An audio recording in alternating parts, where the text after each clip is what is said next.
মরিচ ধরা পেতে গেছে। দেখেন মরিচ ধরা পেতে গেছে মরিচ গাছে। চাচা অনেক ট্রিটমেন্ট করছে। এই যে আমি যদি এই মরিচ গাছটা দেখাই, দেখেন আমি চাচাকে আমি জিজ্ঞাসা করব চাচা কি জাতের মরিচ হচ্ছে লাগাইছেন। আমি চাচাকে আমি জিজ্ঞাসা করব। দেখেন মরিচগুলো কত সুন্দরভাবে ধরে গেছে। আমি একটু আঙ্কেলের চাচার সঙ্গে কথা বলবো। চাচা এই মরিচ আবাদ করতে, এই যে চাচা দেখাচ্ছে, দেখেন মরিচগুলো কি সুন্দর। আর আমি জিজ্ঞাসা করবো এটা কি জাতের মরিচ যে এত সুন্দর ফলন। দর্শক দেখতেই পাচ্ছেন এবার মেহেরপুরের মাটিতে মরিচ কত সুন্দর হয়েছে। গতবারও ভালো হয়েছিল, এবারও মোটামুটি ভালো। আচ্ছা আঙ্কেল, এই যে মরিচগুলো ঝরে যাচ্ছে কারণ কি চাচা? বয়স হয়ে গেছে। বয়স হয়ে গেছে। আসলে চাচা এই মরিচগুলো আবাদ করতে কেমন কি প্রথম থেকে কি করা লাগে? প্রথম থেকে আগে জমিকে চাষ করে নিতে হয়। হ্যাঁ নিয়ে ধরেন যে টিএসপি দিতে হয়, হ্যাঁ দিয়ে হয়েছে পানি ঢুকিয়ে দিতে হয়, দিয়ে লাগাতে হয়।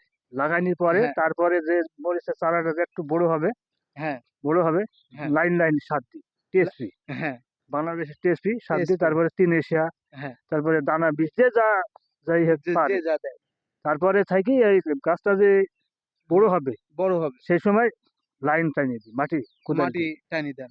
এই যে এই যে দেখতেছেন, মধ্যে দিয়ে মাটি টানি দিচ্ছেন, এটা হ্যাঁ, বৃষ্টি হলে এই পানিটা যে বের হয়ে বৃষ্টি যাবে, হলে পানি শর্ট করে এই দেখো চলে যাবে। ড্রেনে চলে হ্যাঁ, যাবে। এই পানিটা ধরো যে যদি উপরে ওঠে হ্যাঁ, তাহলে এই গাছটা মারা যাবে। গাছটা মারা যাবে। হ্যাঁ, মরিচে তো ফলন ভালো হচ্ছে হ্যাঁ, দেখছি। মরিচে এটা এবছরে এটা মানে খুবই হ্যাঁ ফলন। খুবই ফলন। এত ধরা আমি এই সময়তে কোনোদিনই দেখিনি।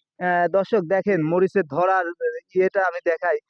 এত সুন্দর মরিচ ধরছে। আচ্ছা আঙ্কেল, এটা কি জাতের মরিচ? এটা হচ্ছে ভারতের পাথরকুচি। পাথরকুচি মরিচ।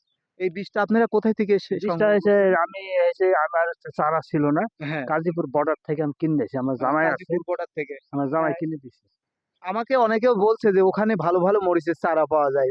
আমি একবার ভিডিও করতে গেছিলাম। কি 10 গ্রাম বীজ হ্যাঁ 700 টাকা দিয়ে কিনতে পারবে। 700 গ্রাম। হ্যাঁ, 10 আহ, গ্রাম বীজ যদি ফুটে যায় হ্যাঁ প্রায় 1 বিঘি হয়ে যাবে। 1 বিঘি হয়ে হবে। না, 10 কাঠা হবে, 10 দশ কাঠা। 10 কাঠা হবে। দেখা যায় 1400 টাকায় নিলে হ্যাঁ 1 বিঘি হবে। আপনি হ্যাঁ, এখানে কতটুকু মরিচ লাগাইছেন? আমি এখানে 1 বিঘা। আহ, 1 বিঘা। 1 বিঘা মরিচ থেকে কতটুকু মানে কেমন লাভ হবে টাকা? কোনো গ্যারান্টি নাই, গ্যারান্টি নাই। বেচতে পারি না এখন। এখনো এখন বেচতে ধরেন পারেন? যে 30 টাকা কেজি। আঙ্কেল, আপনি গতবার কি মরিচ লাগাইছিলেন? মরিচ লাগিয়েছিলাম, গত বছর মরিচ ধরছিল না। ধরছিল না। গতবার কিন্তু মরিচের দাম কিন্তু অনেক চাহিদা হয়েছিল। গত বছর মরিচের চাহিদা আছে যেখানে 400-500 টাকা কেজি, হ্যাঁ সেখানে এই ভুডাতে হ্যাঁ আমি একটা মানে খাওয়ার জন্য হয়তো ওই পুরি খাওয়ার জন্য একটা মরিচ পাইনি। পান নাই। না, একটা যে পান্তা ভাত দিয়ে চারা বীজ